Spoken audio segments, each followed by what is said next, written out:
Hey Darnell, it's Ted. How are you? Hey Ted, I'm good. It's a pleasure to meet you. Nice to meet you too. Where are you? I'm actually in Seattle, Washington. Oh, great town. Yeah, it's a foodie town out here. Totally. It's Yeah, so I'm beautiful. excited to talk to you. Happy to talk to you too. Cool. So today, we're going to talk about some of your entertaining tips. Now, we know that entertaining is a great way to, enjoy time and stay connected with family and friends, not just during the holidays, which are coming up, but any time of the year. How can a girl like myself or someone in my network host a great gathering at home? Well, first of all, I agree with you. I think that cooking for your friends and family is important, actually, and it's just such an act of generosity and love, and at the same time, it's an opportunity for you to get applause. I always say that chefs are both very generous people and extremely needy people. They want to provide for you, and then they want you to applaud their Yes. work, and let them take a bow. I guess, looking at it from a general point of view, I think the thing to, you know, while it's important to try new things, and I never serve the same dish, I rarely serve the same dish twice to my friends, but if you're new at it, you might want to perfect a couple of things first. Mhm. It doesn't need to be fussy or fancy. Most people don't care about that. And in fact, if you try something that's out of your range, it's it's dangerous. That's kind of Yeah. obvious, isn't it? Sure. Oh yeah. I'd rather have a great bowl of chili than a botched, French fancy pants thing. A botched quiche. Now a quiche actually is super easy. Is it really? Oh, see, I need to perfect that. Now, you know what? To make a quiche, all you have to, I mean, the only thing about a quiche that could be complicated is making your own pastry, making your own pie crust. But you can Mhm. buy a frozen pie shell, and then all a quiche is eggs and milk, maybe cream, cheese stirred together with some herbs or bacon or something else thrown in, or not. So I mean, that's a pretty simple tip. Just kind of bypassing making the pie crust yourself and just buying one and making the ingredients inside. Actually, I just made a tart the other day with a really simple crust, or the French call it pâte brisée, but Americans will call it pie dough. Mhm. And it's not even that's not that hard. But for a beginner, yeah, there's no shame in buying a store-bought crust. All right. You know. Well, I'm gonna work on that. I'm gonna work on that. But you're currently the host of. I want to talk about Chopped for a second. Okay. Currently the host of the primetime competition series Chopped on the Food Network. You were a judge for Top Chef and Iron Chef. You're a New York Times bestselling author, and of course, you were on the Emmy-winning series Queer Eye. But now you're taking on a new role. Tell me about your role as an Nespresso North American Coffee Ambassador. What is that all about? Well, as an ambassador, I have diplomatic immunity and I can park wherever I want. I need that. I need that. Actually, Nespresso is, for me, a perfect fit because it combines a couple of things that I really, really love. Beautiful, sleek technology in their machines. It's almost like the Apple computer of coffee. They have a huge line of machines. They're brilliantly designed in Switzerland. Well, actually, I'm sorry. They're made by several different companies, but they're gorgeous. They're efficient. I'm here today to talk about the launch of Nespresso's newest machine, the Latissima Plus.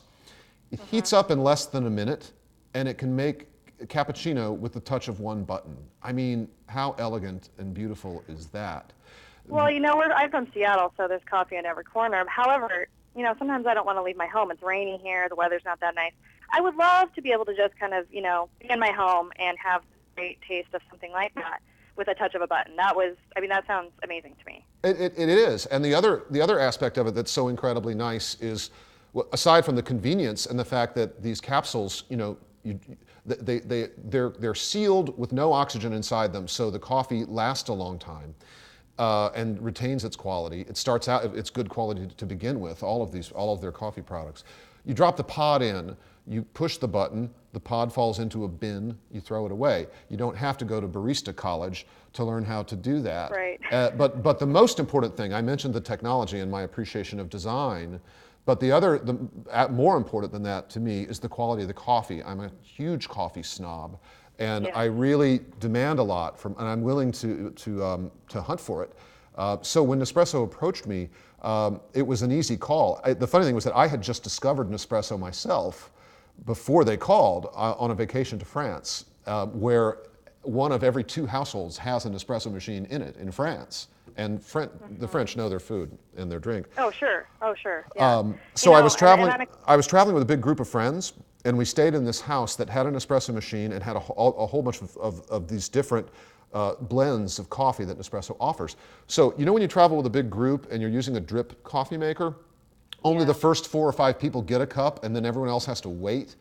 This was perfect for a group because not only did nobody have to wait, but everybody got to choose the specific blend they wanted, or decaf, dark roast, lighter roast, Right. East African, South, so it was just perfect. And I, like most people who buy an espresso machine, I kind of became a fanatic about it. Well, I think for all the coffee lovers around here, I think I'm excited to share this, more information about this with my audience. So, I'm excited to hear about it, and I'm sure they will be too. I also want them to know about Chopped. It's a new series on the Food Channel, and you're the host. Really quickly, what's it about, and what makes Chopped the one to watch? I think Chopped is a special show for a couple of reasons. One is that I like a lot of food competition shows on several different networks, but I think Chopped is really one of the few that's pretty much only about the food, as opposed to being more reality-based. It's really, can you cook something tasty with these 4 difficult ingredients or not? For people who don't know the show, I guess I should explain. Chopped is a competition in which 4 chefs, each episode, 4 chefs walk in, and there are 3 rounds: appetizer, entree, and dessert. And for each round, the chefs get a basket of mystery ingredients, usually 4 things that really don't go together in a very obvious way, but they have to use all of those ingredients. Now think about that. If I give you pizza dough, strawberry jam, anchovies, and Swiss cheese, what are you going to make? You're going to want to shoot yourself, is what you're going to want to do. Yeah, I wouldn't be thrilled. It's not. It is so incredibly difficult. Oh, and by the way, you only get 20 minutes. Oh, lovely. It's incredibly hard. The winner, whoever makes it to dessert and then wins overall for the 3 courses, gets $10,000. And we are going great guns. The show's doing really well. That's great to hear. I mean, so suffice it to say, especially for the foodies in Seattle and all the up and coming chefs, the chefs that are featured, it sounds like they really know what they're doing.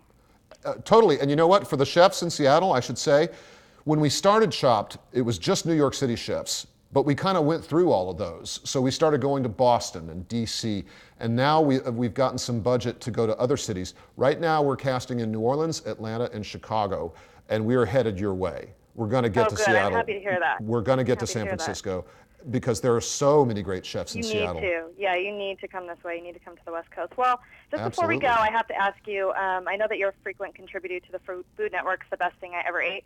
I'm dying to ask, what is the best thing you've ever ate? It's really difficult for me to say the best thing I ever ate. I know it's a trick question. I'm lucky in that I get to taste a lot of great food. I guess one of the best things I've ever eaten was a dish that Mario Batali did on Iron Chef. He did a spaghetti carbonara, and he took an entire wheel of Parmesan cheese, which is worth about $1,000, and carved it into a bowl. He scooped up enough cheese, scooped like about half of it out of the thing to make a bowl. And for presentation, and you gotta admit, this is a knockout presentation. He puts the hot spaghetti carbonara in the Parmigiano bowl and tosses it, and then serves it. Well, that sounds amazing. His dad has a restaurant here, Salumi. But enough about that. No, his dad has the Salumeria in Seattle, right? Yeah, he does. It's a wonderful place. Yeah. Yum.